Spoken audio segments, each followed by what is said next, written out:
Team India వద్దున్నోళ్ళే champions అయ్యారు. Friends, IPL అయిపోయిన వెంటనే మనకు T20 వరల్డ్ కప్ ఉంది కదా. సో దానికి సంబంధించిన సెలక్షన్ కూడా కంప్లీట్ అయిపోయింది. ఈ నేపథ్యంలో ఇంకొక విషయం ఏంటంటే ఐపీఎల్ 2024లో కేకేఆర్ గెలిచింది కదా. సో కేకేఆర్లో గెలిచినటువంటి కొంతమంది ప్లేయర్స్ వాళ్ళని కెప్టెన్ వాళ్ళకి చోటు దక్కలేదు అని చాలా మంది అభిప్రాయపడుతున్నారు. ముఖ్యంగా శ్రేయస్ అయ్యారు, రింకు సింగ్, వెంకటేష్ అయ్యారు, హర్షిత్ రాణా. సో వీళ్ళందరూ కూడా మంచిగా అయితే పెర్ఫామ్ చేశారు. కానీ ఎందుకు వాళ్ళకి చోటు దక్కలేదు అనే క్వశ్చన్ అయితే బీభత్సంగా అయితే వస్తూ ఉంది. సో అందులో మనం చూసుకున్నట్లయితే ముంబై ఇండియన్స్ పక్క హార్దిక్ పాండ్యా సెలెక్ట్ అయ్యాడు. అస్సలు పెర్ఫార్మెన్సే లేదు.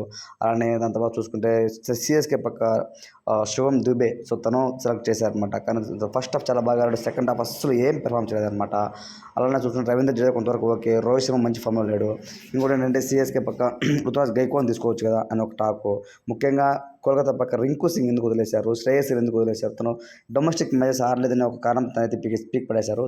తను ఇప్పుడే కేకేఆర్ టీంకి అయితే విజయాన్ని అందించారు ఒక 10 years తర్వాత అని అంటూ చాలామంది చెప్పుకొస్తున్నారు. సో ఈ నేపథ్యంలో కొంతవరకు టీమిండియాకి నెగిటివ్ పాజిటివ్ అనే విషయం పక్కన పెడితే, సో అందులో ఎంత మటుకు వాస్తవం ఉంది అనేది చూసుకున్నట్లయితే ఒక రకంగా కేఎల్ రాహుల్ మిడిల్ ఆర్డర్లో మంచిగా బాగానే ఆడతాడు. కానీ మనకంటే మిడిల్ ఆర్డర్ కంటే కూడా సో ఒక మంచి ఆల్రౌండర్ కావాలండి. ఇప్పుడు ఎందుకంటే ఓపెనర్స్ రోహిత్ శర్మ, శివం, జైస్వాల్ వస్తారు, దాని తర్వాత కోహ్లీ, దాని తర్వాత సూర్యకుమార్ యాదవ్, నెక్స్ట్ వెంటనే మనకు ఉన్నటువంటి ఆల్రౌండర్ ఎవరు ఉన్నారంటే శివం దుబే, హార్దిక్ పాండ్యా వీళ్ళు వస్తారు. సో కాబట్టి కేఎల్ మనం శ్రేయస్ అయ్యర్ ప్లేస్ లేదు తనకి.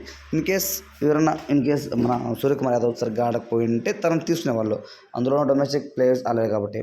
ఇన్ కేస్ ఖచ్చితంగా మనకు రింకు సింగ్ తీసుకుని ఉండుంటే మిడిల్ ఆర్డర్లో చాలా బాగుండేది. తను ఐపీఎల్ విషయం పక్కన పెడితే ఇంటర్నేషనల్ మ్యాచెస్ చాలా బాగా ఆడాడనమాట.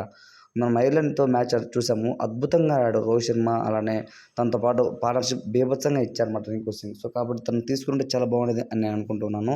సో ఎనీవే మొత్తానికి అయితే సన్ రైజ్ పైన కేకేఆర్ ఘన విజయం సాధించింది. ఓచకోత కోసారని చెప్పుకోవచ్చు. సో సైలెన్సర్ అని పేరు తెచ్చుకున్నాడు ప్యాట్ కమిన్స్నే సైలెంట్ చేశారు Kolkata night riders batsmen and bowlers అని చెప్పుకోవచ్చు. ఏమన్నా కొరడా భయ సూపర్. వెంకటేశ్వర్ చాలా బాగా back to back half century అద్భుతంగా ఆడాడనమాట. సో నాకు ఎక్కడ అనిపించింది వెంకటేశ్వర్ సెలెక్ట్ చేసి ఉంటే చాలా బాగుండేది అనేసి. సో వెంకటేశ్వర్కి తనకు స్టార్టింగ్ మ్యాచెస్లో కొంతవరకు చోటు దక్కలేదు.